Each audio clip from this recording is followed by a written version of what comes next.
call the meeting order, and my apologies to everyone for being a few minutes late tonight. Thank you for your courtesy. This is the June 17, 2014 meeting of the Fairfield Town Planning and Zoning Commission. We have one item on the agenda. That is a continuation of the public hearing for three items which we are considering together. The zoning and subdivision regulation amendments of applicant of Berwick, Fairchild and Associates LLC to amend sections 10.6.13, 10.7.1, 10.9.3, 10.11, 10.12, 10.13, 10.17.3, 28.6.1, and 31.2.42 of the zoning regulations, and 110 Berwick Avenue, 145 Fairchild Avenue, application of Berwick, Fairchild and Associates LLC to establish a design residence district on land presently zoned Residence B. And third, 110 Berwick Avenue, 145 Fairchild Avenue, special permit and coastal site plan application of Berwick, Fairchild and Associates LLC pertaining to a 33-unit residential building. The public comment portion of the public hearing has been closed, and the only item left remaining is the rebuttal of the applicant. And with that, I'll turn it over to you, Mr. Leclerc. I do have some questions for Mr. Galante, which I had indicated previously. I understand that he's not here tonight. He's not. He had a family matter to attend to. I think for purposes of that, we intend to submit no new evidence tonight, and I think we've submitted everything we do have, and we just stand on that record. If there are... Well, right. You may stand on the record, but certain things were brought out during the public comment portion for which I had, questions for Mr. Galante as the traffic expert for the applicant. So maybe we'll hear what you have to say, and then I can ask you certain questions, and if you can fill them, then you can, and if not, you can't. One housekeeping item before we begin. There was a submission by Attorney Braun, I believe earlier today, that came into the office. I understand it could be considered new evidence in that it's a new submission.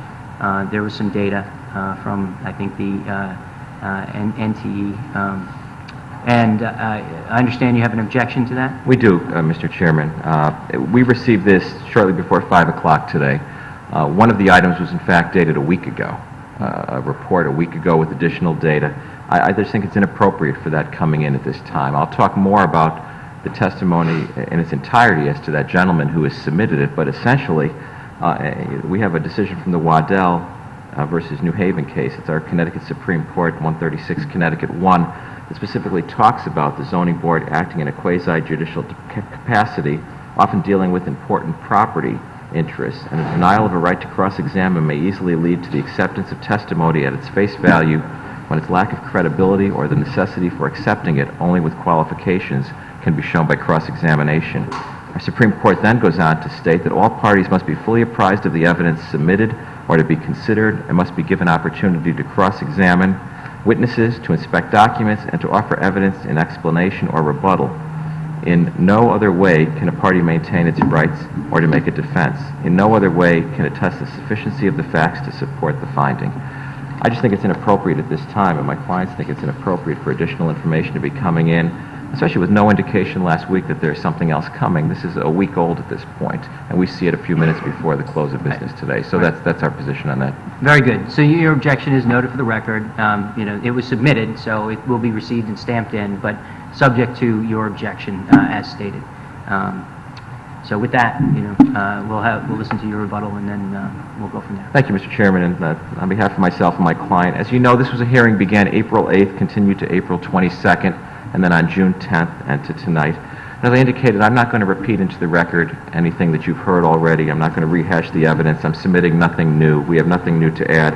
I'm merely going to summarize our position and summarize our response to some of the comments made by the public. Again, this is an 8-30G of the Connecticut General Statutes application and includes a proposed regulation amendment that will apply exclusively to affordable housing applications that are submitted pursuant to the statute. Those regs will only apply to 8-30G applications. There's also a change, as you know, to the zoning map which is being proposed, and that parcel is proposed to be classified as part of a design residence district here in Fairfield, which district has, as you know, a very express purpose. and that is, and I quote, providing for flexibility in site design and construction, which will provide a variety of housing opportunities, including the encouragement of elderly and affordable housing. And that's right in the regs right now for the DRD. You saw similar changes by the Garden Homes developers, a project which was ultimately approved by this commission and is under construction. And again, the proposed language of the regulation amendments apply exclusively to affordable housing plans submitted pursuant to the state statute. This project, proposed by my clients, will fully comply with the proposed amended regulations and the proposed map change, as well as the provisions of 8-30G. Also, as indicated, the town submitted to the United States Department of Housing and Economic Development, the federal HUD, its 3 to 5 year strategic plan. And that plan recognizes at page 51 the lack of affordable rental housing here in Fairfield, stating that there is, quote, not a large supply of rental housing, affordable or otherwise, and that, quote, much of what rental housing exists could be considered seasonal or student housing. My clients, as you know, have years of experience in the development, construction, and operation of residential buildings, including 8-30G sites, and they've been present at hearings in this case, along with their entire team of professional and experts that they retained. And these experts are local, and they're well respected. And they've spent months working on and vetting this project and making what it is today. You've heard the opponents speak and read the emails submitted to your staff, many of which emails, as you know, looking in the file, and I read every one of them, address the Bronson Road property or other properties in Fairfield, not this one, and which talk about schools in Fairfield, or open space, or taxes. You even heard an elected official, an elected town official at this last meeting, a member of the RTM, who went so far as to state that our client shows, quote, less regard for struggling taxpayers who must foot costs for additional school and town services without commensurate revenue support, close quote. And that was in her submission. And that's somewhat shocking to my client that an elected official would make such a statement. This is about affordable housing applications, and we're limited, and you're limited in what you can consider in them. And what was represented, other projects in town, open space, taxes, and as this RTM member said, schools, services, and town services. That's not part of your decision, as you know. Another speaker, for some reason, presented a purported listing of affordable housing cases here in Connecticut. And the list, just I want to note for the record, does not account for projects that were resolved after the decision by the local authorities, but before a trial occurred or before the result was actually reported in one of the Connecticut reporters, or where part of an application was approved and part was denied. For instance, the number of units were reduced. That's not reported either. And it admittedly recognizes that applications and their disposition at the local level are not tracked at all by the state of Connecticut. What actually happens at commissions is not tracked. You heard from counsel for the neighbors, I believe, talk about the need for an increase in services by the police, which, as you know, is not relevant any more than the potential increase in any municipal service when any home is constructed in Fairfield, and it's certainly not relevant, and it certainly cannot be considered in an affordable housing matter. She's also incorrect, counsel's incorrect in her statements about the building's water detention system, and provides no support for some statement. And you can see that from the expert reports that we've submitted regarding the water treatment system and detention system that's proposed. There was suggestion that the GBRC was not in favor of this project, and the response is frankly nonsense. They only speculate, and they talk about a general fear and about a general concern because they had no evidence before them. There was no presentation to the GBRC. They were not privy to the Wetlands Commission and the Conservation Commission proceedings in this town and their conclusions. You received a letter from Mr. O'Neill, who was not present, and frankly someone I never heard of. And neither you nor my client had any opportunity to question him at this hearing and to cross-examine him. That's significant and that's important, especially as he bills himself on his letterhead, as you'll see in the file, first and foremost, a crash reconstructionist. Just look at his letter. He talks about crash reconstruction. This case is not about crash reconstruction or black boxes, things like that. He didn't even compile his own data in his report and recognized that whomever counted the cars for him at the few condos was not him, and those condos were not condos that he selected, but whoever did the counting, they picked the condos to do the counting at. That person also counted cars on local streets and attributed them to belonging to the condos they were parked near. That's not appropriate either, and how would one even attribute where the cars come from? They're parked on a public street. you can't attribute them to one house versus the other. Then this gentleman also notes in his letter that these parked vehicle numbers he was provided are contrary to those in a source that he actually cites in his report. But he must assume the numbers compiled by the neighbors are accurate and are more accurate than the sources. I submit, and my clients submit, number one, he should not be recognized as an expert, and number two, his statements are clearly not credible. You also have a letter from Ms. McCarthy that was submitted at the last hearing. Again, she was not present, someone I never heard of, my clients never heard of. We have no qualifications again, no CV regarding her at all. But what do we know about her? Let's look at her letter. We know she claims to be a systems and applications engineer who has worked for a pump manufacturer for 20 years, who studied mechanical engineering in college, and again, neither you nor my client had any opportunity to question her. That's significant, because she writes of a purported issue with a sanitary sewer. This is a pump engineer. That's a WPCA issue. If it even existed, it would be a WPCA issue. And I have to remind you, the WPCA, the town's Water Pollution Control Authority, in fact approved the connection of this building and any increased load, and that's been submitted. You did hear from Mr. Silva. You had an opportunity to ask him questions. He testified. He is a civil engineer. That's the correct discipline of expertise.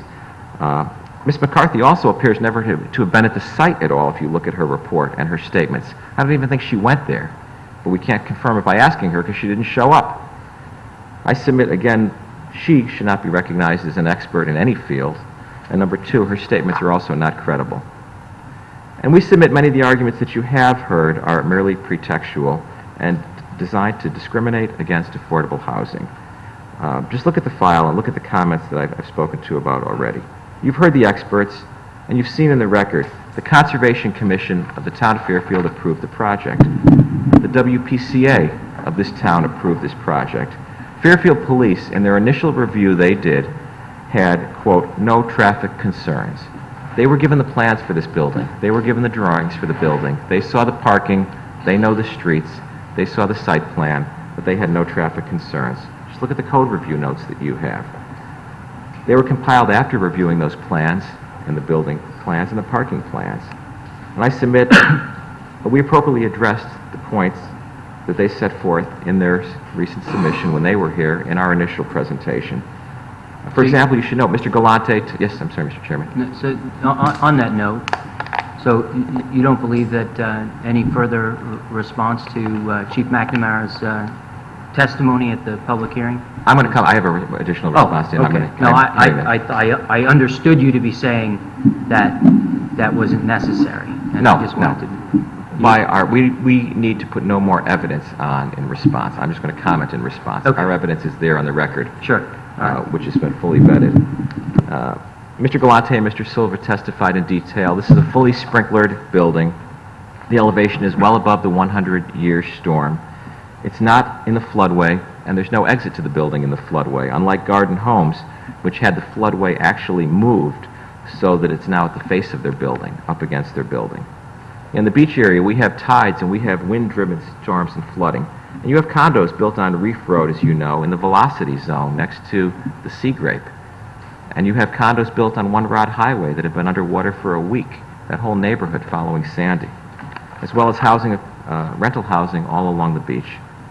There was a finding by our Conservation Commission that this project will not have any significant adverse or unnecessary effects on the watercourse regulated areas, and the project meets the Conservation Commission guidelines of detaining a 10-year post-development peak storm rate at the 2-year pre-development rate. That's a significant increase of detention on site, as Mr. Silva talked about. Conservation Commission also concluded there was no loss of watercourse area, there was no impact on the watercourses, there was no water displacement put onto other properties, no interference with health and safety. And there's a proposed detention system which will not displace waters onto other properties, and in fact will detain more water on this property coming from wherever than ever was detained before, and which will reduce water flooding from the site and therefore actually reduce the waters in the area. You know, Mr. Galante, I think, is the only traffic expert truly qualified who testified and presented his qualifications, and Mr. Silva, professional engineer, the only duly qualified engineer who testified, both refuted the statements of Mr. Hurley's, Mr. Wendt, and Mr. DeMarco and others. You heard testimony from Mr. Galante that only 5 accident reports were received by him from the Fairfield Police in the connection with his request for reports in our study area, not up and down Kings Highway, but in the area he's looking for. He was not given reports for things like accidents in parking lots down the street or accidents blocks away. And you saw the police department's accident chart that they put up and they put into the record. And I think the chairman, you asked some excellent questions about that data when it was up there. But that chart and that little pie chart was not part of any in-depth analysis at all, I submit.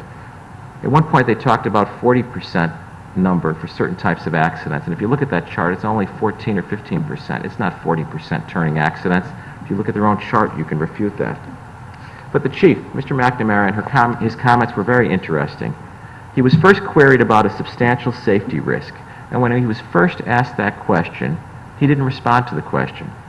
He was later asked the question a second time, and he said it was, quote, hard to tell if there would be a substantial risk of accidents with injuries, and that's in the record. Also, there were some photos, some staged photographs that were submitted that were quite interesting. One of them had, as you know, the hook and ladder truck, the town's biggest fire truck, the ladder truck, sitting on Kings Highway. And it had a car parked in the middle of the street, and you have it in the record, kind of sitting in the middle of Berwick or Fairchild when the ladder truck was purportedly wanting to make a turn in. Well, look at the car. That's a police car sitting in the middle of the street. Look at the back window. It's one of our unmarked cars. They staged the photo. They stuck the police car not where someone would normally drive, to the right of the street, in the center of the street. And it didn't do what any of us would do, pulling out of our streets. When I get to the end of my street, if there's a hook and ladder or a fire truck coming from my left to turn in and stops to turn in, I'm not going to sit in the middle of the street, wave, and look at him. I'm going to pull to the right and get out of his way. We all do it. It's the law. Get out of the fire truck's way. Mr. Alessi. We would have 6 or 7 cars at a time waiting in line for the fire truck to get down the street that cannot get down the street. Correct. What we have here in this chart as a grade F for that intersection at certain times of the day. So that comment there, that the car could easily move out of the way for the fire truck, wouldn't be easy if we have 6 or 7 cars in a queue that we have at certain times of the day. And they would all just pull out of the way. It's our position to clear for the fire truck. Where? Onto Kings Highway. They're pulling out. If possible. And most of the streets in our town are the same size as this. You know, you use your judgment and your knowledge of Fairfield. You know the neighborhoods. You know how wide they are. And again, look at how they park the ladder truck, how they stage the picture. The ladder truck does not swing wide at all. He's right against the curb, trying to make a right-hand turn. That's how none of us drive, especially if you're driving something long. You have 2 lanes to swing wide and pull in. That's how you drive any vehicle into a street. No one from the Fairfield Fire Department came and testified. You have nothing in the record from our department to talk about what equipment actually would respond to a medical call. Would it be the hook and ladder or the pumper or the rescue truck? Or to testify or answer questions at all about how the fire trucks can maneuver on the hundreds of miles of other streets in our town. There was testimony that there are no parking restrictions in this area right now coming up to the corner. Mr. Hurley also spoke, and he said something interesting as well. He admitted that he only has, quote, some traffic experience, and he was adding, quote, local flavor to this analysis. And no one's really disputed the qualifications of our experts. You know, Mr. Hurley was not specifically familiar with parts of this project as well. He admitted he didn't know the height of the building. He admitted he didn't know how many visitor spaces or how many spaces were provided there. His information was very informal, handwritten notes, and I think it was difficult for us to understand. His data also confirmed something when he testified. The parking ratio here is the same as Colonial Gardens' Sunny Ridge project, that the ratio we provide and we are proposing is the same as at Sunny Ridge. Mr. Galante, by contrast, was precise and thorough.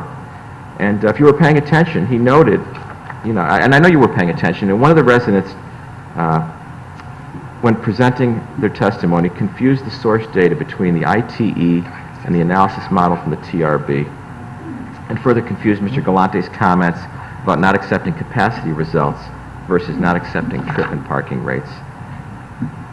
Mr. LeClaire. Yes. Getting to Mr. Galante, during his testimony, he specifically told us, don't look at the data, but listen to what he has to say. He actually turned us away from his report and wanted us not to pay attention to the report that he submitted, but yet listen to what he was testifying to, which was different than his report. Correct. When he went back out and he did another analysis of data. That's correct. He didn't say he did not, we didn't have any... He talked about being back out there on another day and looking, and how he took into account, I believe, the data doesn't consider Kings Highway and a stoplight down the street and the actual flow. You have to look at the actual street as opposed to Should we go by a... that, or should we go by his report? I think you have to go by his testimony, which Well, his testimony, he talked about using his real experience that he had going out there. and why did he And submit it's this report? It's a required part of his process, to show you what that hard data shows on a computer model, and then show how it does not always apply to all situations, and that's what he talked about. He talked about how you can't always take the hard data, because sometimes it's not going to be completely accurate, and that's why he went out and talked about what it's really like out there. I just have one question. Wasn't the hard data that you talked about, the initial report is still part of the record, is it not? It is. And the initial report was based upon observations and then factoring in, which was a small part of it, and then factoring in the 54-unit development current being built and the site traffic, which is what got it from a small number down to a large delay. I understood it that he went out and he did another observation on one particular day, he changed the base numbers, and then he used the ITE stuff to do that. So really, he's got a couple of different data points. To me, the initial one is both based upon observation and then traffic generation, which is the standard way to do that. Is that not correct? His observations are the counts and the configurations. He takes those data from his counts, plugs them into the computer as he testified, and comes up with what the numbers show on the computer. But then he said, you can't just do that. You can't just look at a computer. You have to look outside, open your eyes, and look at the real world. Look at the streets, look at how the traffic actually flows, look at traffic lights in the area that we're going to break the traffic and cause an opportunity to pull out and to turn. And that's what he added the second time when he testified about that. But he only did that after he was essentially, on cross-examination, forced to reconcile the numbers, and ultimately said, you know what, they don't make sense. They don't make sense. Don't look at my data. And, frankly, he got a little flustered. We closed the hearing. We reconvened 2 weeks later, and in that 2 week period, he said that he went out and they did a few more counts, right? What is the standard in the IT manual for performing traffic counts so that it's accurate data? Correct. Right. I mean, I don't want to be argumentative about it, but that's I think a clear I rely on the recollection. manual as to what the manual says, but Mr. Galante always testified that this was not a safety issue or a traffic safety issue pulling out. He has his data. He did his traffic counts. We're talking about traffic counts that he did. He didn't change his numbers. He just knew what his numbers showed, knew what the computer showed, and knew in the real world that that's not correct. That's why he stands by what his report He did change his said. numbers. I mean, he brought in another chart. He changed his time delay. He changed his time delay, not the numbers of cars. He certainly changed the numbers of cars. He actually came in with additional traffic counts. He said that he went out on a day and that he did it for 2 hours, and in 2 hours in the AM and 2 hours in the PM. And then he extrapolated from those new counts what the model would show for those new counts in terms of a delay. He had a chart, it's in the record. It was intended, I thought, to supplant those particular charts that were part of his traffic report that he submitted. If you look at the record, he didn't change his numbers, I submit. He changed his testimony. He didn't change his testimony either. The report shows the number of cars that would be queued based upon the raw data of the numbers he counted. Real life, that number of cars is not queued. Mr. Wendt had a comment how many cars he thought might queue up.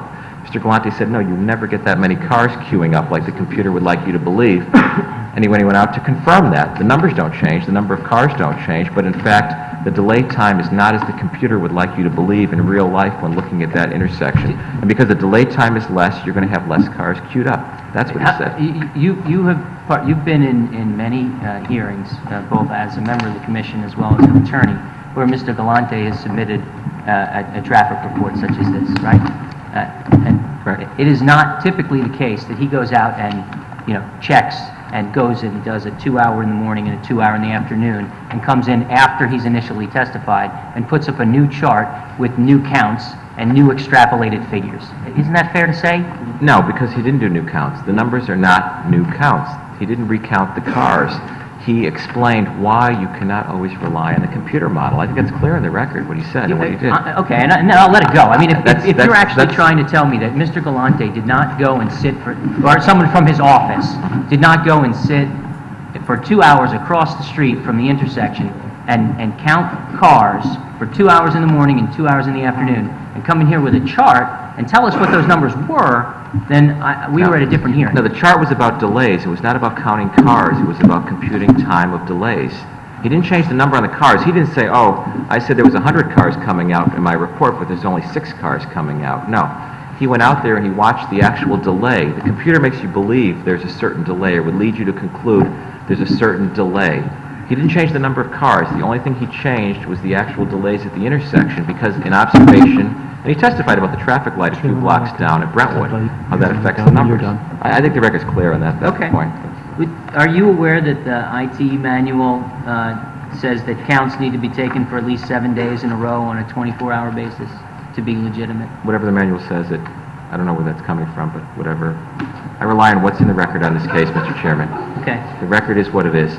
And that's fine. And that's our position. I'm not going to debate the manual or You're entitled what's to on rely the- on it, and if you tell us that, we can cite to whatever's in the manual and you agree with it, then You so can be cite it. to whatever's in the record. I had a question about Mr. Hilson's actual traffic counts, because in the AM peak, he indicated that 14 vehicles were turning left and 8 vehicles were turning right from Fairchild.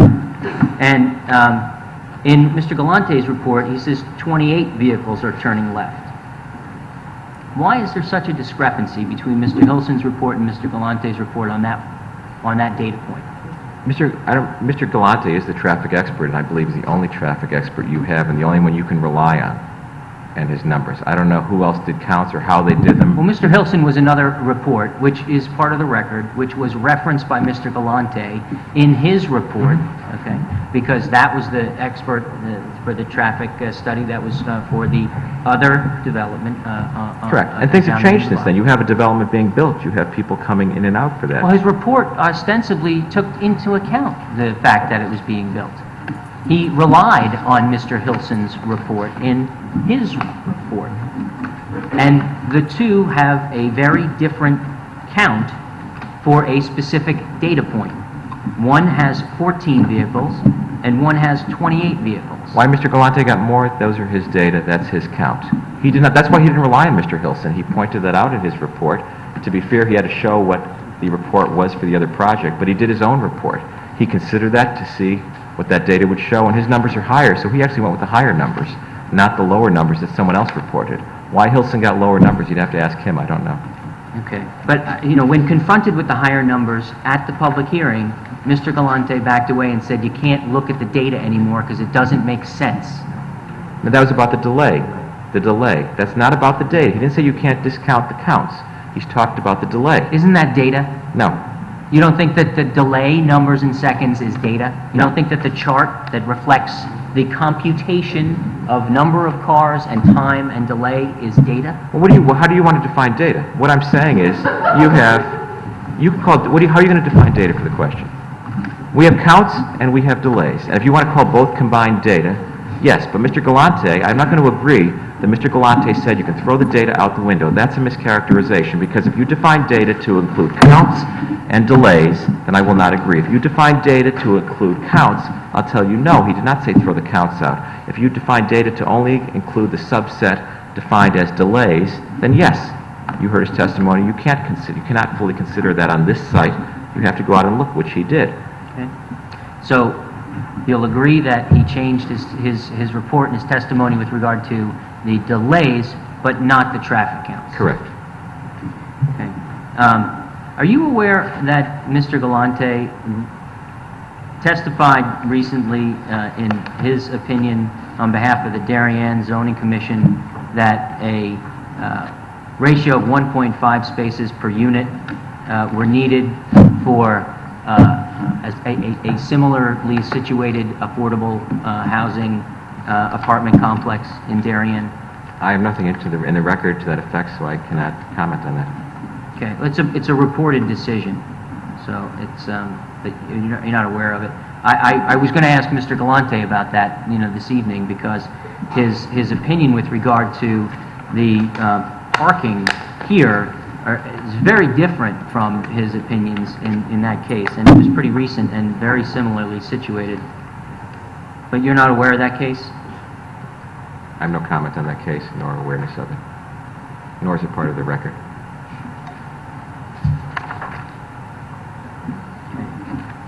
Okay. Thank you, Mr. Chairman. Attorney Leclerc, I do want to talk about something that was on the record. A few moments ago in your rebuttal, you talked about staged photos that were done, and you used the term again, pretextual, in terms of the response of the police chief and of one of the engineers from the town who came to speak before us. I directly posed to Chief McNamara, while you were present, that issue of pretext, and I received what could be well described as a very emotional response. The chief almost appeared to believe that I was insulting his character. So I'm asking you, because it appears that what you've said to us tonight in your rebuttal is that we couldn't base any kind of concerns that we might want to raise about this project on Chief McNamara appearing here, because in your view, appearing before us, because in your view, he appeared on the pretext of blocking, essentially, doing harm to an affordable housing application. So I guess what I'm asking you for the record, Chief McNamara has insisted publicly before those assembled and on television that he did not appear with the pretext of doing so. And you have said that the photos you described were staged. So I guess my question to you first about Chief McNamara was Chief McNamara lying to this commission?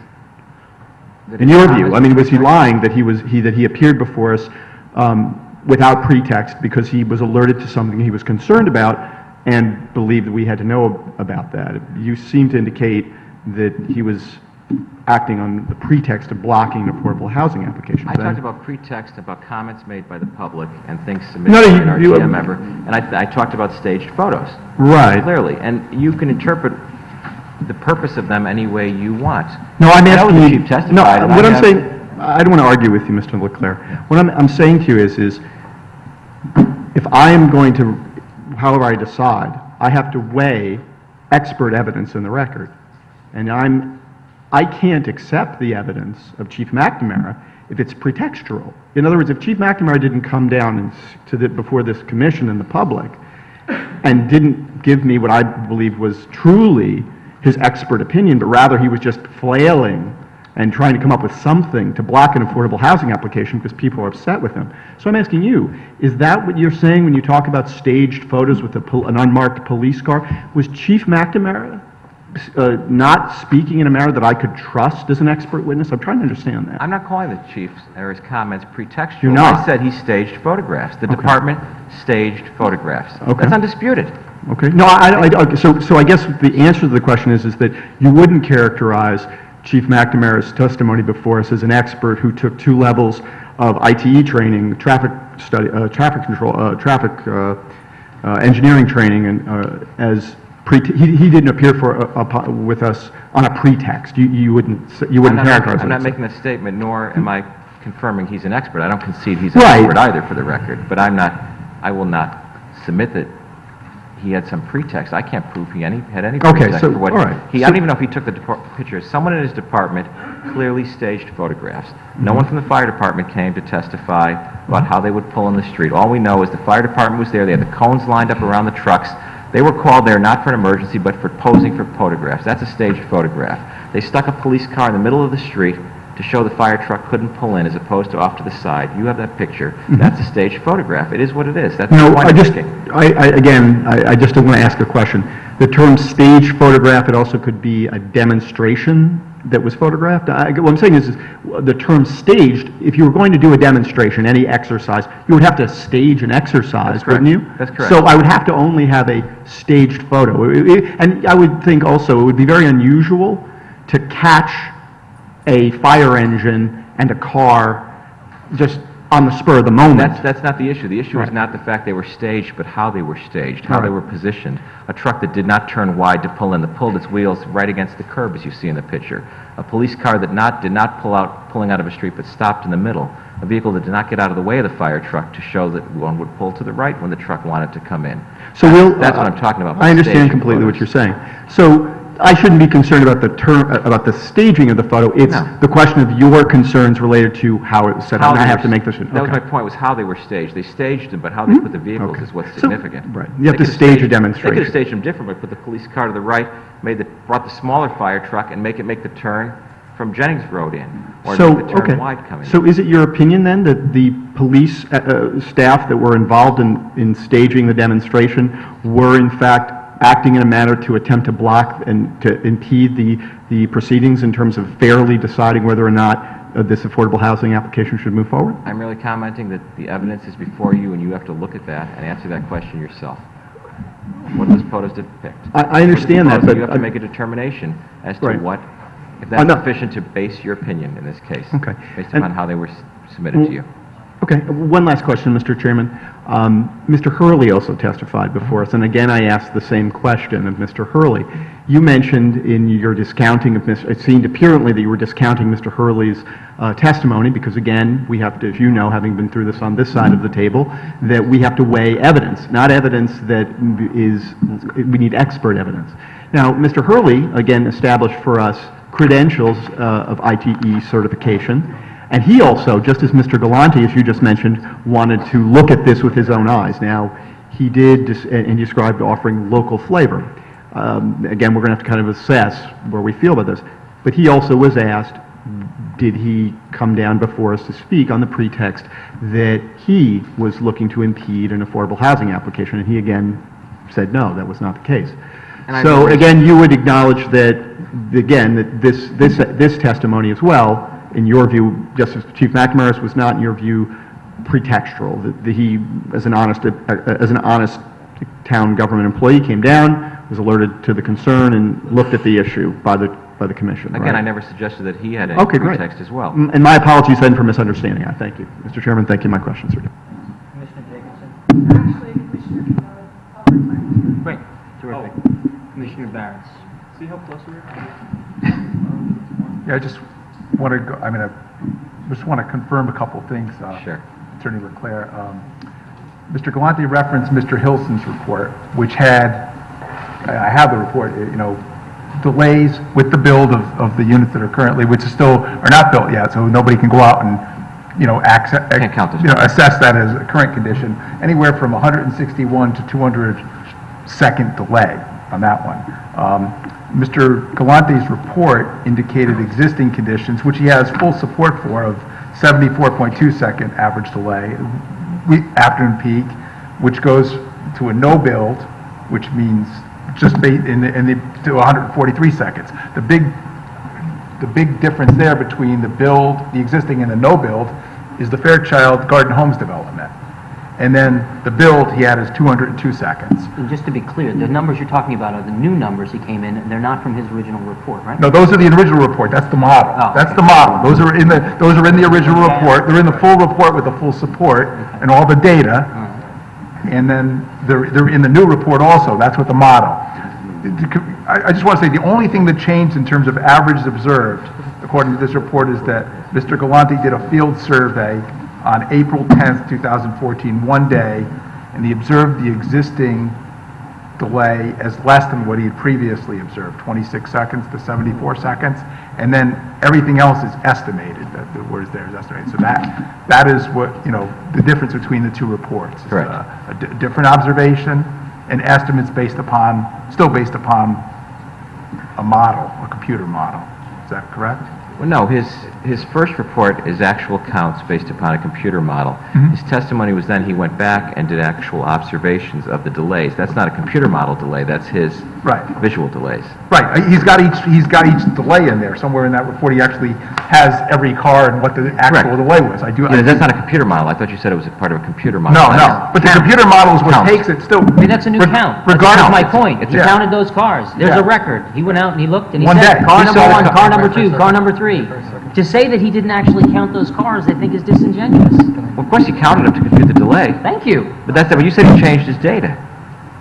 If I may. The only data that changes, I just want to make it clear, the only data that changes a one-day observation of existing delays for a couple hours at that intersection. He went out there another day and he looked at cars and computed for each car the delay and he made the chart, correct? Right. That's And the delay of the cars. say regardless of which model, the bulk of the traffic delay, by far, almost two-thirds of it is attributable to these two developments.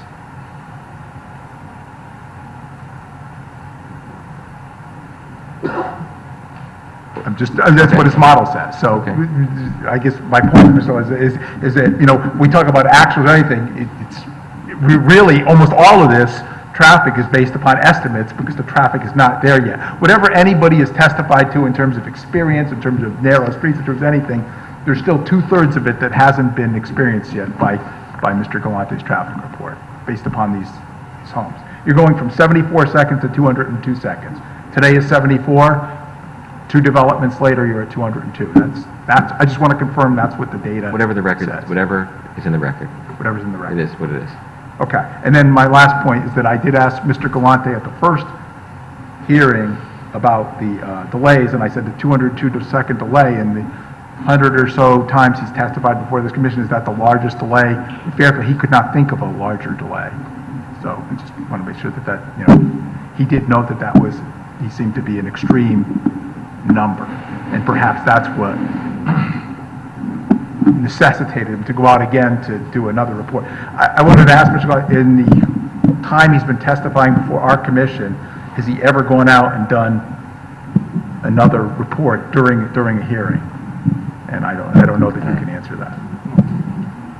Are you aware of that? I think I'm I not aware asked you either the way. same question. I'm not aware either way, I don't- In a slightly different way. I've but- watched I'm not Mr. aware Galante either way, to be honest. testify for 11 years. I'm not aware that he's ever done that, so I just wondered what... I don't recall it ever in the time that I've been on the commission. Okay. Commissioner Alessi? I have a question. Commissioner Barris could probably help me out because he's the professional. On these, the first traffic report he submitted on page 14, his diagram here, weekday afternoon peak hours, he has a total vehicle trip ends of 25, but when he went back out on the afternoon on April 10th, he came up with a total of 37 cars. So he, if I'm reading this correctly, he did change the numbers between one report and the other report, which you see in the upper left-hand corner.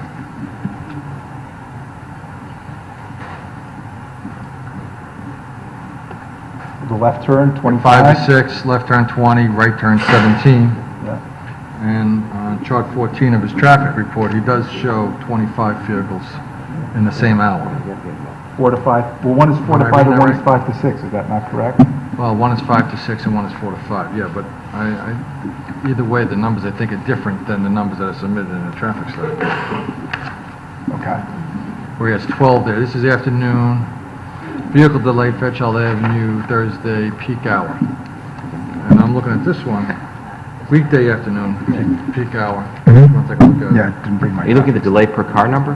That's what you're... No, the actual number of cars. He said he didn't change the number of cars, but I have 2 different car numbers. Well, he talked about, I think, why he went out to look at the numbers. The numbers, I think his word were, it doesn't make sense to me. It wasn't making sense under the computer. No, so but he you went said out. he didn't change the amount of cars that were on the trip. He didn't change his number into the computer program on that first report. He didn't alter the first report. He came back, said the numbers don't make sense from what the computer's telling me.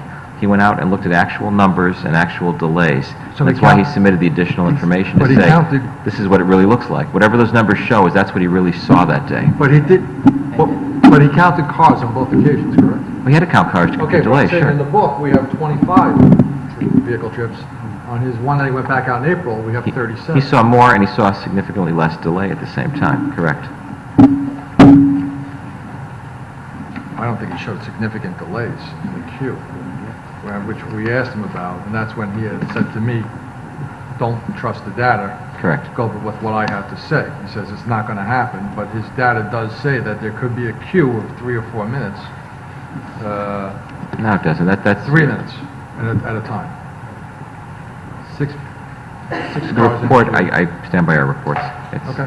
As he testified, I think he addressed that. Before we leave the subject, I had a couple more questions about this. So the ITE has a set of standards with regard to measuring these statistics and data in terms of how often you need to go out and observe and so forth. And you're just agreeing with me that whatever the manual says is the standard, right? I agree that whatever's in evidence is what we stand by, and that's what you should consider.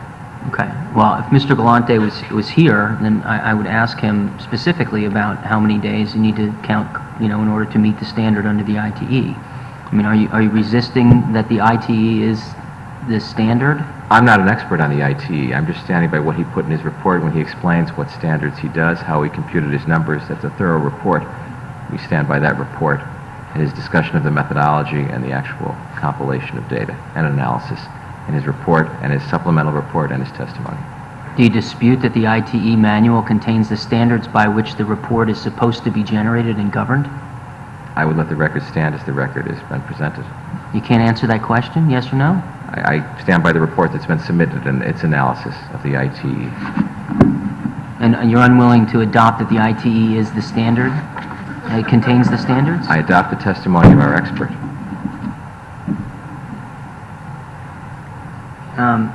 Do you know what the definition for level of service E means? No, Mr. Galante testified about that when he was here. Are you aware that the level of service E means that the road has reached its capacity? Mr. Galante testified about that when he was here in our presentation.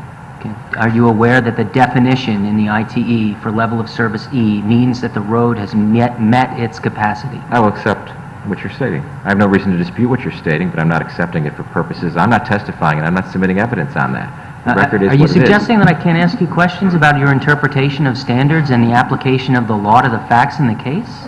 You can ask that, and I'm just giving you my answer, that we stand by the report that's been submitted by Mr. Galante.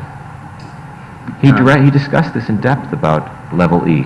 Doesn't mean it cannot handle any more cars. It's a certain capacity, a certain delay, and we have a number of roads in town at that level already. That doesn't mean that you cannot develop or add any more, or that they become unsafe. He talked about all of that. Are you aware that Mr. Galante testified in the case of Scholl versus Westport Planning and Zoning Commission on behalf of the town that a level of service going from D to E was unacceptable because an E level of service would mean that the road has met its capacity? I'm not aware of his testimony in that case. Not aware of that. But in this case, the level of service is already at an F, right? And he testified, he talked about that it's going to be at the level. It doesn't mean that one cannot add more vehicles to that or one was going to create an unsafe condition. Okay. Would you agree with me that by definition of level of service F, that the road is at its capacity? No. Would it surprise you to learn that the ITE actually states that in the definition for that level of service? Whatever the ITE states, and it's in the record, it states. And you don't have a comment on that? I have no comment on that.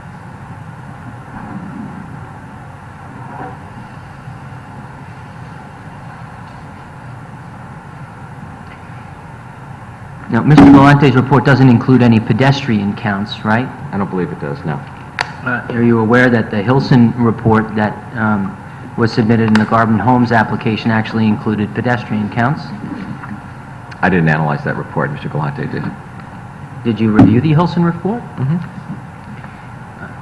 Why didn't Mr. Galante include pedestrian counts in his report? That I don't know. Are you aware that the corner at the end of this street is a school bus stop? Yes, that's in the record.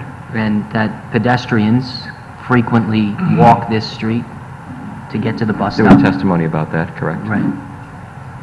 Do you think it would be significant to include pedestrian counts in analyzing the impact of the development on the future of the road? I don't, and I stand by Mr. Galante's testimony on that point, his expert analysis. Okay. So and I understand you stand by his testimony, right? Was the first part of that no or yes? What was the question again? The question was whether you thought it would be significant to include pedestrian counts and analysis in the, considering the impact of this development No, on this because road? Mr. Galante is the traffic expert. I'm not, and I can't testify on that point Well, or is it, introduce any evidence of it. I have no Okay. comment. no comment, okay.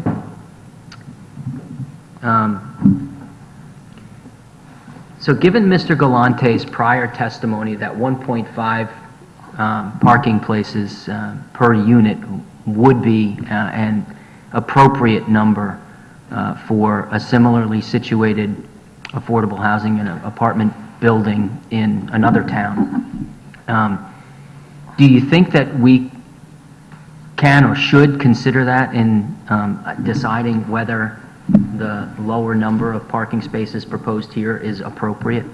I think you should just consider the testimony and the evidence in this case, including my clients regarding their experience with other affordable buildings that they've developed and other housing units that they've developed, and how they would handle the number of spaces available and made available to the tenants. And they talked about that. I believe Mr. Bartlett talked about that. Right. If we were to consider an alternative here with regard to the number of units, which we are, I believe, required to do if we see issues with the kinds of things that we're talking about in public health, safety, and welfare. What number of units do you think would be a reasonable alternative, given the varying number of parking spaces, or the ratio of bedrooms versus units versus parking spaces for this application versus the one that's across the street, which has more parking, versus, forgive me, but accept me at my word, Mr. Galante's prior testimony that 1.5 spaces per unit would be appropriate. What do you think would be an appropriate alternative to the proposal that's being made in this application? The easy answer for that is we believe this proposal is appropriate for this site. We understand the statutes and how it applies, and we have the opportunity in the event of a denial or a partial denial to come back with an alternative. At the same time, you can propose an alternative. I don't think it's appropriate for me to enter into a dialogue with the record open at an approval to start negotiating numbers with the commission. I know one member of the Well, I'm not public- negotiating. I just want to make that clear. I'm discussing not, them. I am not I understand negotiating. that's, you're not Okay, negotiating. But one of the or- things that we are required to consider and evaluate in the context of the application, all the data, the case law, prior testimony, et cetera, is that if we do see issues, that we have to assess alternatives to the application. And you are entirely correct on that, and consider reasonable changes Right. in order to Right. effectuate the intent of the statute. Right. But I don't think it's an appropriate question to ask me the lesser number when in fact it's our position that this is the correct and an appropriate number for the record. And that's a fair response. You're unwilling to suggest that anything other than what is in the application is fair and appropriate. Correct, because That you don't need to reduce the number of units in order for there to be no substantial impact on health, safety, and welfare. Is that right? Correct. I cannot suggest another number that would be construed as part of the record, that somehow that's a concession, that that's an appropriate or whatever number. So for Right. purposes, this is not the appropriate time All right. So, to have a discussion. do you know that, what unit numbers that Mr. Hilson used in his report when he calculated the parking requirements? What, the unit numbers? Yeah, the ratio. Do you know the ratio that he used? Places, I don't have that in front of me, the numbers per units. I know he did an analysis. He used the ratio Was it from the different? ITE manual. I think it was a different ratio depending on the size of the unit, number of bedrooms, if I'm not mistaken. Size of the unit, number of bedrooms. I believe. Yeah, so, and that was really my question, was going to be for Mr. Galante, because he uses a different ratio, right? He had to have a reason to do that. And it's not clear, and it wasn't clear from his comments, from his prior testimony. So my question was to Mr. Galante, and because he's not here, to you, is why was a different ratio used and not the one that was in the IT manual? Our client testified about the actual experience with these types of units and the number of spaces that they need, and how this would be an appropriate number for this type of a development, what they are proposing.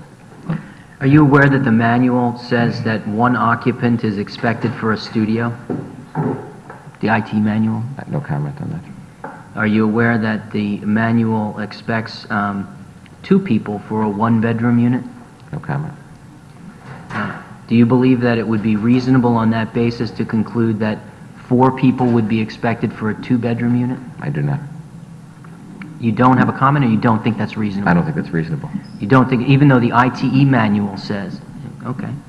Our client, there's testimony from our clients about the numbers that they expect and their actual experience with these units, and what the 2nd bedroom is typically used for. Okay. Is there room for a cul-de-sac at the end of Fairchild Avenue? I think Mr. Silva discussed the configuration of the road and how many feet were at the end of it, how many feet the town actually had if they wanted to widen. I believe there was testimony the town could widen.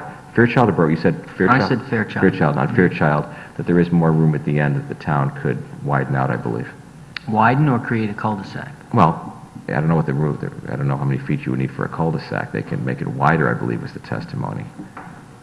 But then we have a restriction in our building as well, that if sidewalks are required, which we are proposing, you obviously can't go onto the private property that much further to put the circle in. If you wanted to eliminate sidewalks and make the street bigger, I suppose we can do that.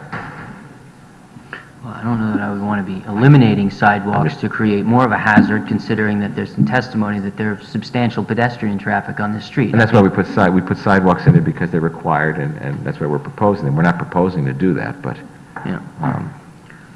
Do you believe that any changes to the on-street parking are necessary to preserve the current level of safety on the street, given the developments? I just rely on what Mr. Galante talked about, and I think he talked about perhaps posting no parking at the end of the street where there were some complaints. And I know the police didn't really address that. I know that issue came up, but didn't really talk about. That's why I'm asking you. And I don't know why the police did not put no parking at the end of the street in response to their analysis, but they chose, for whatever reason, not to post more no parking there. Why, I don't know. All right. You were here when the former fire, it was Attorney Braun's witness, the former fire, I don't know if he, I don't want to call him a chief if he wasn't There a was a chief, but I gentleman do. from Bridgeport, a If firefighter he from was. Bridgeport, I think it was. Right, you know who I'm talking I know about. you're talking, I Yeah. don't remember his name. Any reason to dispute the numbers that he testified to about the width of the road, the dimensions with the cars parked, the dimensions of the fire truck with the doors open and with the stanchions out? Any reason to dispute those? I have no comment. I don't know what the numbers are, so I can't confirm or deny. That's his Okay. testimony. Whatever he said is his testimony, and I have no comment on that. Fair enough. And I mean, you know, again, not trying to be argumentative. I'm not going to tell you that he's right. I'm not going to tell you he's lying. I don't know. It's his Right. testimony. But you don't It is- have I have no- contrary numbers to suggest that those numbers are in fact are not accurate. I have no evidence to the same issue that he testified to. Right. Yeah, okay. That's fair enough.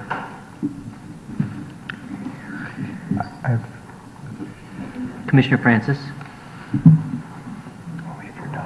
Yeah, I'm not quite. I believe Mr. Silva. You need to use the microphone.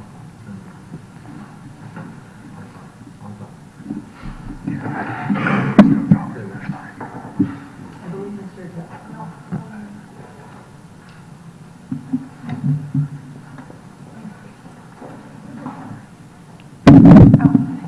Thank you, Mr. Attorney Mr. Silva testified there was not room for the required 58-foot turnaround at the end of that street.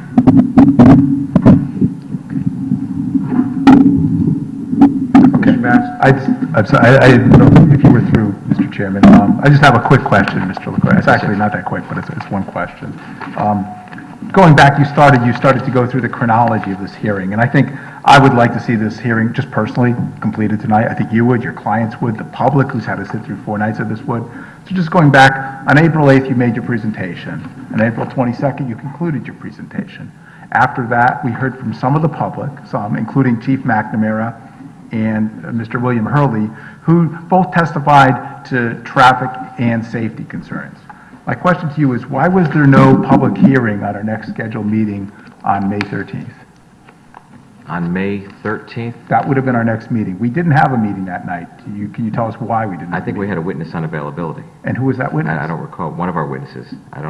It was my understanding from staff I don't that remember you could which. not meet with us, we couldn't have a hearing that night because Mr. Galante was unavailable. It may have been, I just don't remember. I know it was one of our My witnesses. question, if Mr. Galante, my frustration here, and I think Mr. Wagner had one more. Look, I can say it very clearly for the record. I specifically asked that Mr. Galante be at the next hearing because I had significant questions that I wanted to ask him about what we're talking about, and I'm asking you because he's not here. He was not available, so we didn't schedule the next meeting until Right. Ms. And I'm not speaking to this about just frustration, just the fact that we delayed a meeting because Mr. Galante wasn't there. Then he was here at the last meeting, he must have been frustrated too, because all that time and he never got to speak. He had to sit through 3.5 hours of public comment, which was all good. I understood that he'd be taking it all in, understanding what Mr.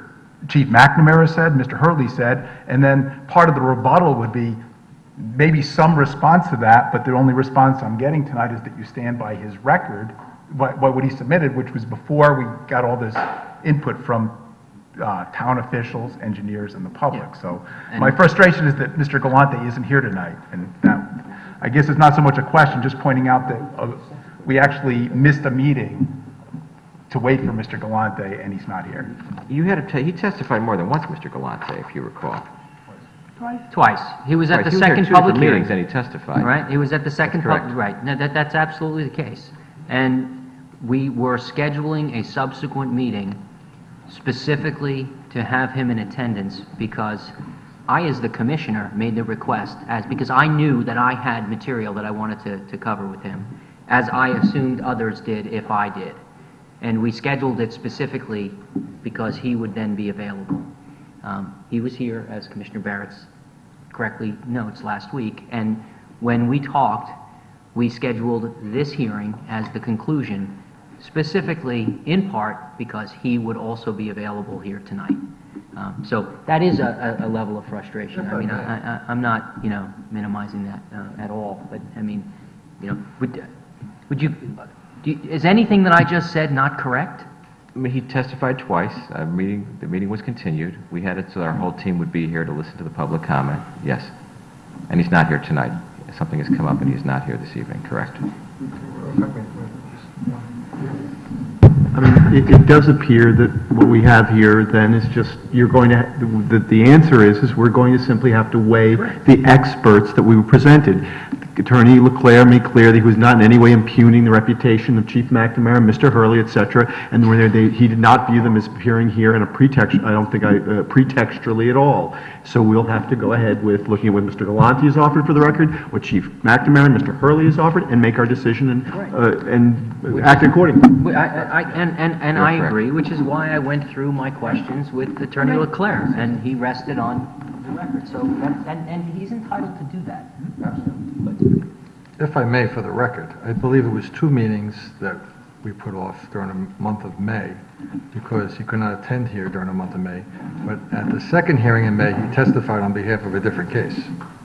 Yes, that was another anomaly, which was apparent, was that... We did put this off for a month. And during May, we were told that Mr. Galante would not be available during the month of May, and the next meeting that he could attend was in June. And then, in fact, at our May meeting, late in May, he was here on another application, putting forth another report and testifying. So you can understand. I understand. I can only assume something's changed where he was previously committed when this was put It into must June, be. and that's why he advised the staff he could now be here in May because another town had canceled an event after he already had this scheduled in June and noticed in June. That's Right. my observation. Shall I continue? Other questions at this point? No? Yes, please. I want to talk a little bit about the Affordable Housing Appeals Act and the fact that our project, my client's project, fully complies with that. 30% of the units are affordable, and that's by definition. They're affordable units, and they're going to be rented to those who qualify for a price, and we use the statutory criteria, and it's for a 40-year period. This is not a condo or a sale unit. They're not going to be sold individually. It's not a co-op. It's an apartment where it's rented for that 40-year period. They're going to be evenly distributed throughout the building as we testified. And the 10 units, as we testified, there was testimony at the first hearing, there's 10 units that are affordable. They're going to be equally spaced throughout all 3 floors and throughout the building. And they're going to be distributed throughout the building, and they're going to be phased in as the building is put up floor to floor. We're not going to put all the affordables on one floor. That's not going to be the affordable floor. They're going to be mixed in with the market rate units. and they're going to be constructed on a prorated basis, as our plan talks about. Mr. Barnhart, our Economic Development Commissioner, did take a look at this plan, and we worked with him, and we will continue to work with the town and your commission, which does have continuing jurisdiction over the plan as well. And we do fully satisfy the mandates of both the Department of the HUD and the Connecticut Department of Housing. And I want to talk a little bit about the plan, because this plan was successfully used on other projects of our client that have gone up on appeal. And the plan is in full compliance with the statutes. And one of the speakers made some points last time about the plan, and he had some questions, a gentleman, about portions of the plan, and did the plan comply with the regulations in the statute. And simply stated, yes, the plan complies in all respects with the regulations in the state statutes. I think the first thing the speaker first talked about, or two things he mentions. The speaker at one point in his written submission I read after the meeting said you shouldn't just track the regulation and just cite what the regulation says. You have to go beyond that. But later on in his analysis, a few pages later, he criticizes us for not tracking it and going beyond it on a different portion of the plan. But basically, the plan is required to have certain information under it to be an 830G plan. For instance, Section 3 talks about prorated construction and access to common facilities during construction, so the renter of every unit can go into those common facilities. There's slightly different square footages if you look at them as proposed right now. The additional square footage is because the configuration of the units is really hallway square footage, just put another portion. If you look at them, the way they're configured, you're getting your square footage more or less in a hallway area. The plan talks about proposed units being distributed evenly and equally throughout the building, and the plan says we're going to receive certificates of occupancy on a prorated basis of both the affordable and the market units. So they're going to be C of Os issued that way.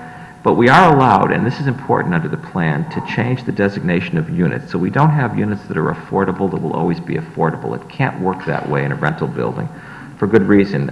If a gentleman, Mr. Smith will say, gets an affordable unit when he comes into the building, his income may change. If his income changes, he's no longer in an affordable unit.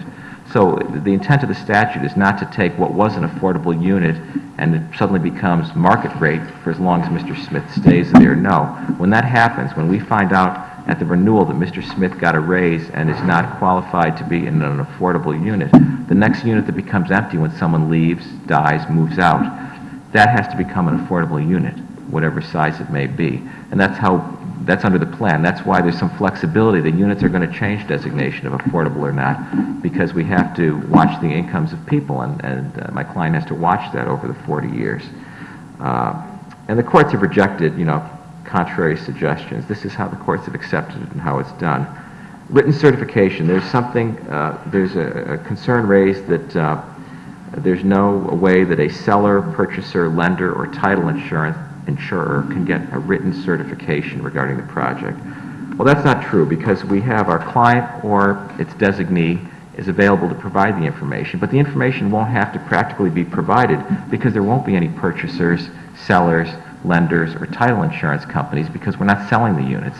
These are not condos, and you can have an affordable development where you sell the units, which gets more complex because the lender needs to be aware of the title company, the buyers and the sellers, because those deeds run with the land and run with the individual unit. The deed to your unit will have that restriction on it for the 40 years.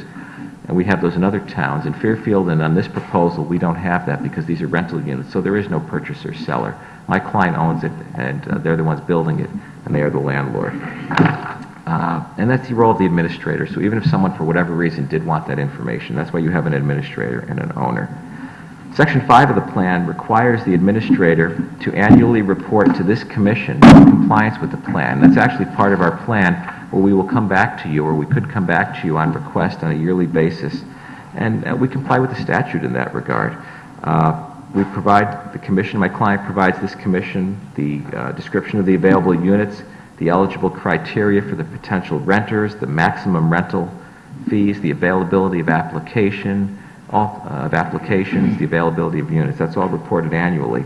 And we provide the commission, the town of Fairfield in general, and the FHA this information and the notices in connection with the marketing plan, which is in our affordability plan as well. We provide that marketing plan. We're going to market it locally.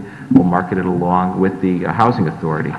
The FHA is the housing authority. They'll be aware of the marketing. So we can reach out to the folks who are eligible. There, if I could just ask you a question there was a comment about the plan that was in, about the marketing plan that was in the plan. Is that what you're referring to? Yeah, There's no more than that, correct? No, the marketing plan is in there. It's basically to advertise it, to make it available to the FHA, to notify this commission, and to follow the statute, which we have to follow the Sure. statute.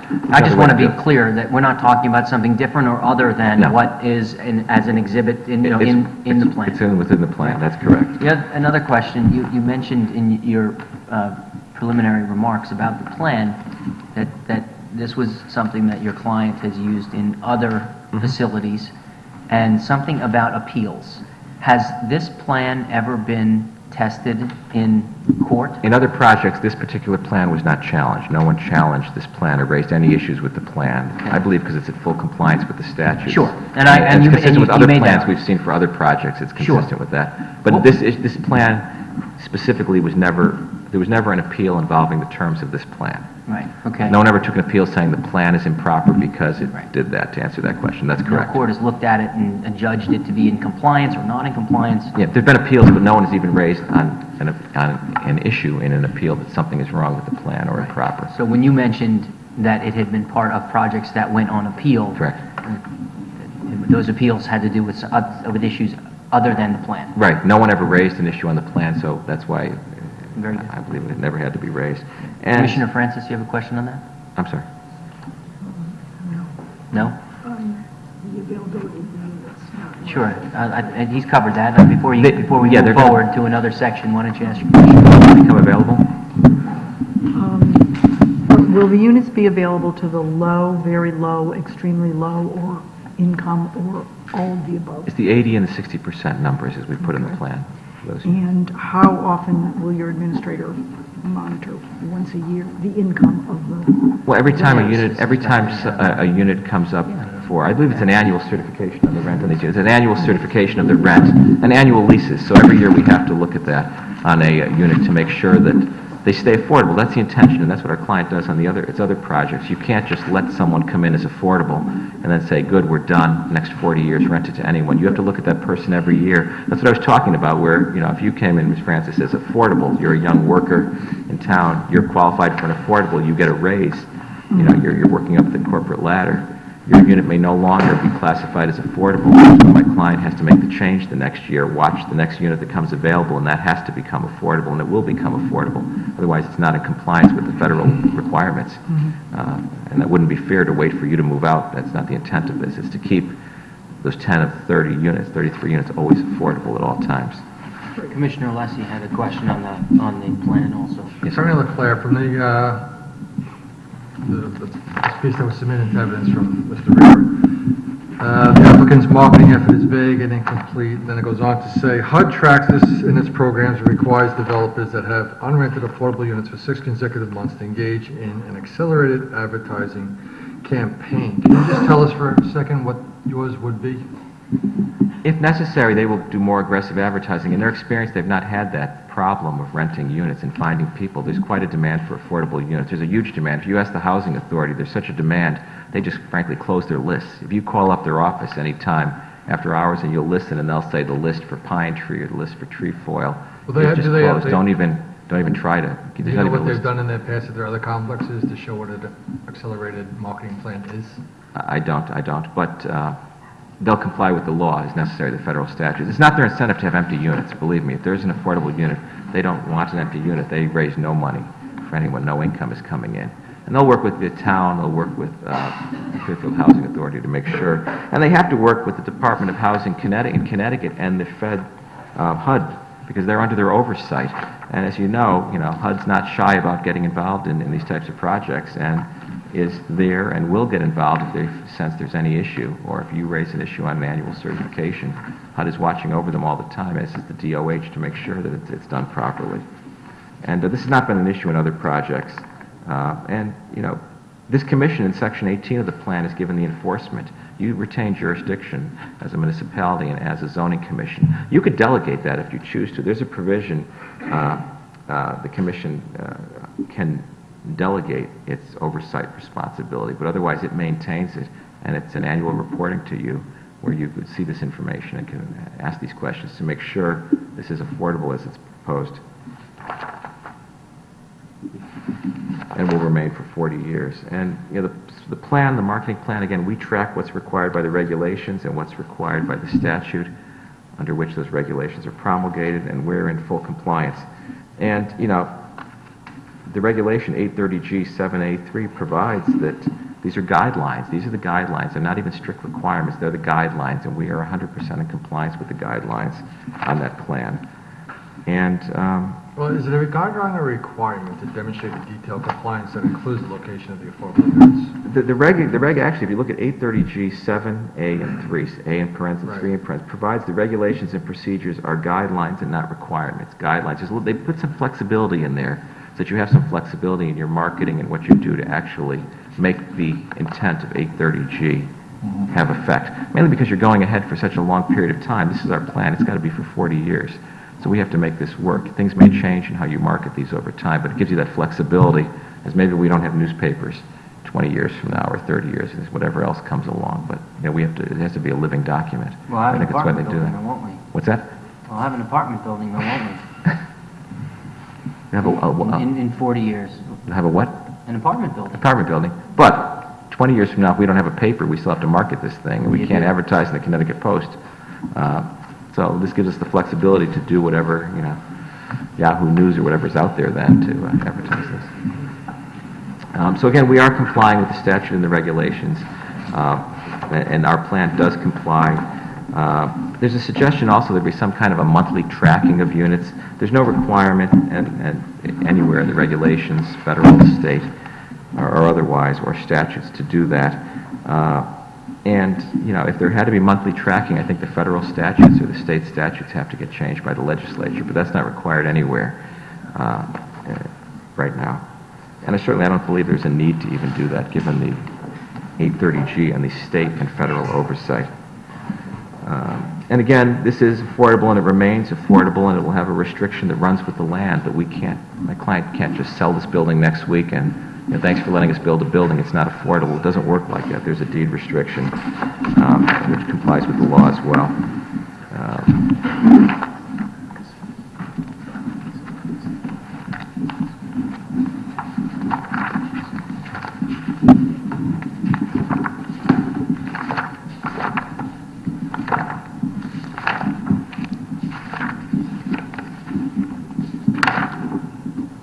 Just want to summarize here.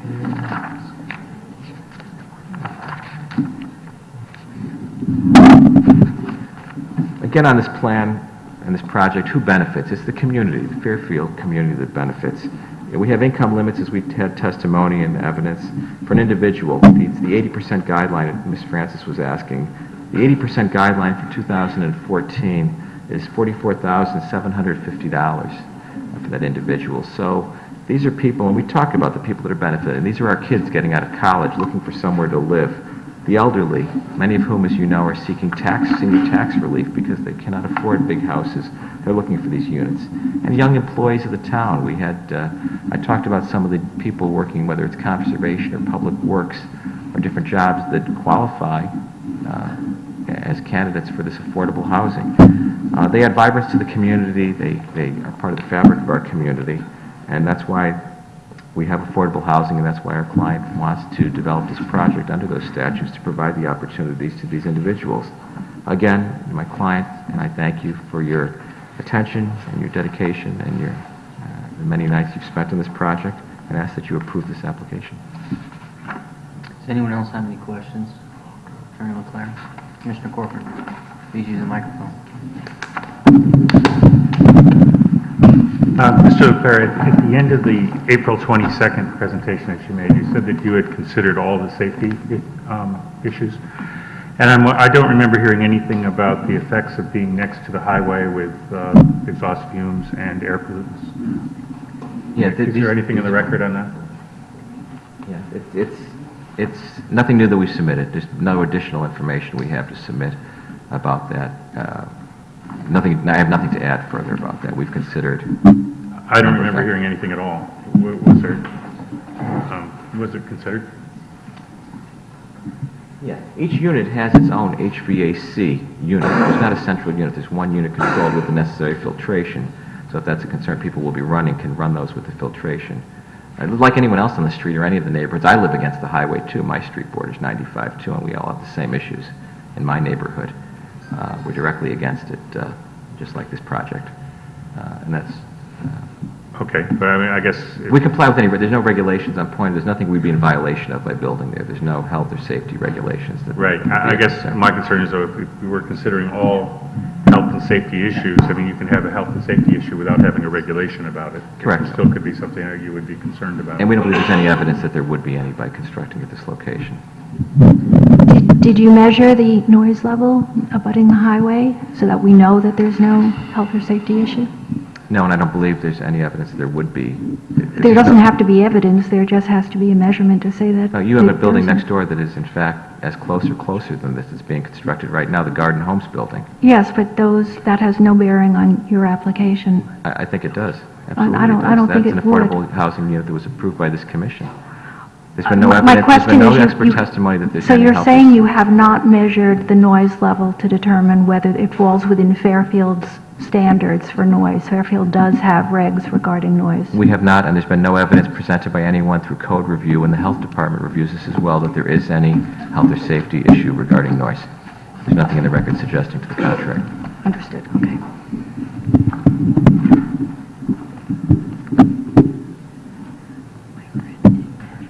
Does anyone else have any other questions? Mr. Burns? Yes, Mr. Barris? We talked about traffic. There was testimony from Mr. Hurley, too, that based upon his local knowledge, and I expressed some concerns when I was questioning one of your witnesses, that 41 spaces was not adequate amount of parking. 1.24 was the ratio for 33 two-bedroom units. Admittedly, Attorney Braun introduced testimony, the traffic engineer was not here. We had his report, and I'd just say the main thing I got out of his report too is that local knowledge is important in determining the address, where you can't just take a pure number from another community like San Diego and just say, okay, well, that's what it should be for 1 or 2 bedrooms. So, like I was trying to search through the record, where is the evidence that, you know, based upon that street, that location, that 1.24 is adequate for 33 two-bedroom apartments, other than we think it's okay? I think we just have evidence of how this will be marketed. We talked about how it will be sold to people, what will be available and shown to the people. You get 1 space per unit, and there's the extra visitor spaces, if you will. And the testimony that if this is not for you, if you don't want a unit with that, you will not rent that unit from them. You'll find another location which has more parking if you have a fleet of cars for whatever reason you want to bring, because they won't fit there and you'll have no parking available for them in that neighborhood. And we talked about the other projects our clients has, and they look at the residents, the types of residents, and they feel this is adequate and this will work. They're not going to propose a building that fails, and they talked about that. They're not going to propose a building that has no parking, then you're never going to have tenants. If someone comes to look, says, where am I going to park? You have no parking. I'm not staying here. Well, you know, you're not, they have to practically rent a building where people will stay in the building. An empty building doesn't do them any good and doesn't do anyone any good. Right, I mean, the argument that I'm failing to see, and again, is that the other development across the street is studio apartments, so you can only speculate what somebody will do with another bedroom, but the fact that the studio bedroom apartment is 1 bedroom. 2 people could live there, more than 2 people could live there, but it's 1 sleeping unit, 1 bedroom. These are 2-bedroom units. So if you market to somebody and say, and you're saying that's what, so the 33 spaces will be allocated to the units, and there'll be 8 spaces that are not allocated. That's correct. Parking plan. Correct. But you're marketing 2-bedroom units. I mean, it seems to me likely that 2 people at least will live there, and Well, most, I mean, you know. part of the marketing plan is to recent college graduates, for example. A recent college graduate is not going to move into a 2-bedroom apartment without a roommate, and that roommate is also going to have a car. Not necessarily. People who take the extra rooms and make them into whatever space they want for whatever. Not a recent college graduate who can't afford to rent an apartment and is hence seeking an affordable housing. Then you're going to look at their income, and you're going to have, if you have multiple people, you don't have an affordable unit there. You have a problem if you're adding multiple tenants that are not on the lease. Because if you're going to have multiple incomes, you have to consider that household income, not just, you can't just take the Those 10, person those are that 10, has- that's 10 of the units. That's 10 of 33 units. Correct. And that You leaves can't load them up. 23. Affordable ones, a two-bedroom non-affordable can Right. house 4 college students, theoretically. Yeah. Either college students or even recent grads who have roommates. We don't, our client, there's testimony doesn't see that on these projects, doesn't anticipate this on the project, thinks this number is fine, is adequate. That's our position. Yeah. I mean, your traffic expert testified in Darien that it was not. I have no comment on the nature of I that understand project you have or no the comment on full- that. Or his full testimony, which we don't have full testimony either. It's a reported case decision, and it Okay. doesn't need to be in the record. It's something that we can reference and consider in our decision, in our deliberations. But I understand that that's the position that your applicant. And I just don't know what his full testimony is. You don't have his full testimony, Right. just a brief Who's- snippet. Mr. Galante's testimony that you're referencing in that Darien decision, we don't have his full testimony in the record. Don't need in this to. It's case. cited in a reported I'm saying you have a decision. snippet, you don't have a further explanation as to what else he may have said in connection with that. Well, guess what? I asked for him to be here tonight And he's to not, ask and he's him. not, and he's not. And he's not. You know, we rescheduled these Understood. meetings so that he could be here, so that I could ask him, in part, that specific question, in addition to his other testimony in other reported decisions, which was contrary to his testimony here in this proceeding. Okay? But he's not here. So I find it disingenuous for you to suggest that I can't rely on a reported decision of his testimony in another case because he wasn't here to answer my question about it. And that's really, Commissioner I have another question. My experience with rental units is the turnover all occurs at the end of the month or the first day of the subsequent month, and those tend to be very busy times. Can the street accommodate 2 or more moving vans at the same time? Yeah, the leases are staggered, they're not all at the end of the month on these units, Ah. because they're coming online, remember, they're phased in under the plan as they're being constructed, as they're being finished. We're Okay, not gonna- so it won't be quite as congested You're not as, gonna let's say, have the- Boston during turnover I was with... just going to say, I was thinking of the same thing. I tried Yeah, to go up there yeah. last year when the kids Boston's came a in. killer. That's But you're still 90. likely to have people, moving in at the same time. 33 is... Not necessarily, you'll have them coming in at all the time, all different times. Could you accommodate 1 moving van on the block? Sure. Can you accommodate 2? Accommodated now when people move. We have 2 streets, there's 2 streets coming into this project too, remember? I remember that it being rather tight around the entrance to the building without a lot of parking, without a lot of large vehicle We parking. believe there's room for Okay. people to move in. Thank you. Commissioner Barrett. I realize that in this type of application, we disregard our regulations in terms of density, but we do have regulations in terms of parking, and our parking for this size, our parking requirement is 3 spaces per unit, and I believe, I'm not going to quote there, that we can reduce it by half for an affordable development, but no less than 1.5. So we have in our regulations, standards that would call for 1.5 parking spaces per unit, even for this size, and I'm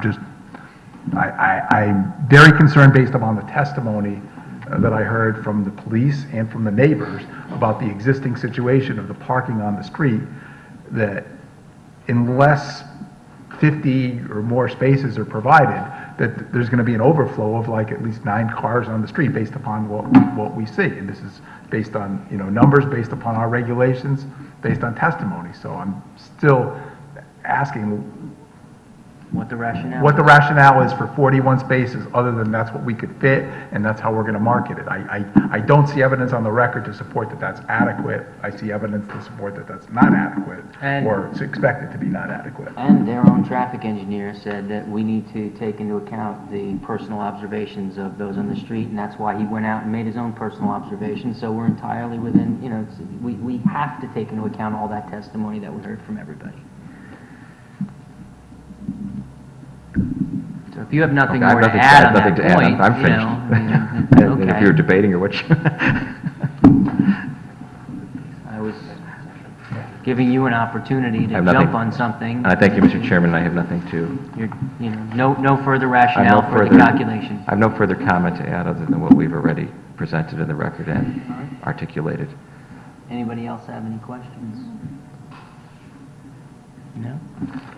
Very good. Hearing none, I you, will Mr. Chairman. close the hearing. And the meeting is adjourned.